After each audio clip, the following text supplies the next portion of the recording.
گناہ ایک طرح سے زہر کی طرح ہے. جیسے زہر کھانے سے نقصان ہوتا ہے، اسی طرح گناہ کرنے سے روح کا نقصان ہوتا ہے. جیسے زہر جسم کو نقصان دیتا ہے تو روح کو نقصان دینے والے زہر کیا ہے؟ گناہ. جس درجے کا گناہ ہوگا اس درجے کا نقصان ہوگا. چھوٹا گناہ ہوگا چھوٹا نقصان ہوگا، بڑا گناہ ہوگا بڑا نقصان.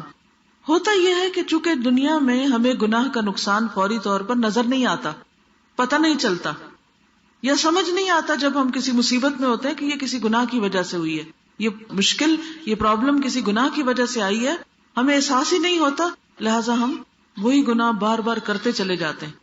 شیطان دشمن ہے، اور دشمن جب تک اپنا وار کر نہ لے وہ چین سے نہیں بیٹھتا. وہ آگے سے بھی آتا، وہ پیچھے سے بھی آتا، وہ دائیں طرف سے بھی آتا، وہ بائیں طرف سے بھی آتا، اور وہ انسان کو اپنے گھیرے میں لینے کی کوشش کرتا ہے، وہ چھوڑتا نہیں ہے. اس لیے ہم سب کو نمبر ایک یہ پتا ہونا چاہیے اللہ کو کیا پسند ہے کیا نہیں. ویسے بھی پتا ہونا چاہیے، کیونکہ جس شخص سے آپ کو محبت ہوتی ہے آپ یہ معلوم کرنے کی کوشش کرتے ہیں اچھا اس کو کیا پسند ہے اور کیا پسند نہیں. کیوں پتا کرتے ہیں؟ تاکہ جو اس کو پسند ہے وہ کام کرے اور جو اس کو نہیں پسند وہ نہ کرے. تو اللہ سبحانہ وتعالیٰ سے بھی اگر ہمیں محبت ہے تو ہمیں شوق لگ جائے گا کہ مجھے پتا کر کے چھوڑنا ہے اللہ تعالیٰ کو کیا پسند ہے اور کیا پسند نہیں. اور اس کے لیے پھر آپ کیا کریں گے؟ قرآن پڑھیں گے، حدیث پڑھیں گے، اور معلوم کرنے کی کوشش کریں گے کہ اللہ تعالیٰ کیا چاہتے ہیں ہم سے. تو پہلی چیز ہے پتا کرنا. لیکن خالی پتا کرنا کافی نہیں ہے.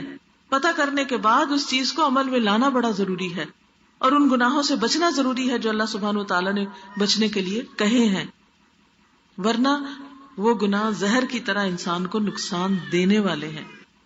پھر اسی طرح آپ دیکھیں یونس علیہ السلام جب اللہ سبحانہ وتعالیٰ کا حکم آنے سے پہلے اپنی قوم کو چھوڑ کے چلے گئے تھے تو کیا ہوا؟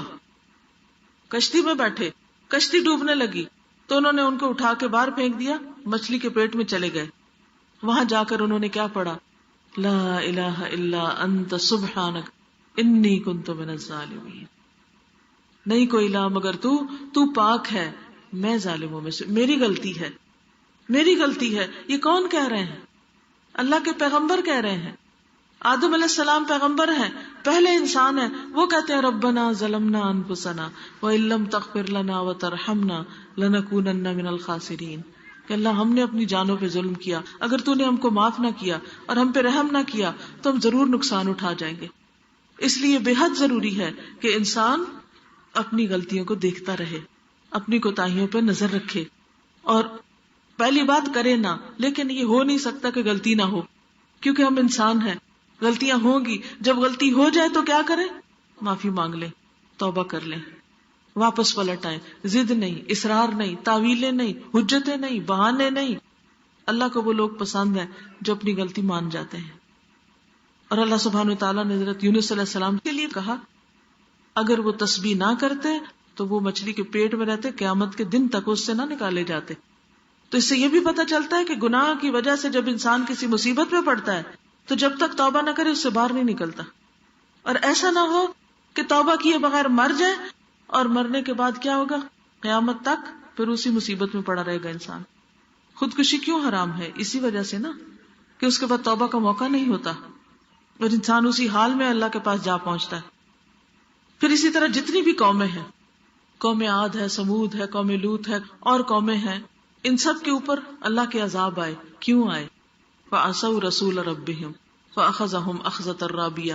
انہوں نے اپنے رب کے رسولوں کی نافرمانی کی تو ان کو بڑھتی چڑھتی پکڑ نے آ پکڑا، ان کی پکڑ ہو گئی. پھر اسی طرح آپ دیکھیں بنی اسرائیل جو تھے وہ بھی اللہ کی چنی ہوئی قوم تھے. اللہ سبحانہ وتعالیٰ قرآن پاک میں فرماتے ہیں انی فضلتکم علی العالمین، میں نے تمہیں سارے جہان پہ فضیلت دی، تمہیں چن لیا.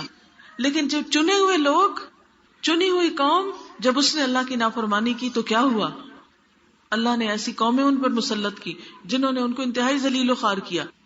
تاریخ اگر ہم پڑھیں تو پتہ چلتا ہے کہ کچھ ایسے بادشاہ گزرے ہیں جیسے ٹیٹس ہے، بخت نصر ہے، انہوں نے ان پہ چڑھائی کر دی، ہلاکو خان کی شکل میں ان کے اوپر عذاب بھیجا. اور پھر کس طرح مسلمانوں کے خلیفہ کو مارا گیا، بوری میں بند کر کے ڈنڈوں سے مار مار کے اس کو مارا گیا. کہاں وہ اتنی عزت و شان و شوکت، اور کہاں یہ عالم. یہ کیوں ہوا؟ اللہ کے احکامات سے دوری کی وجہ سے ہوا. آپس کی لڑائی اور فتنے اور فرقے کی وجہ سے ہوا. تو جب اللہ کی نافرمانی کوئی قوم کرتی ہے تو آخرت سے پہلے دنیا میں بھی اس کی پکڑ ہو جاتی ہے.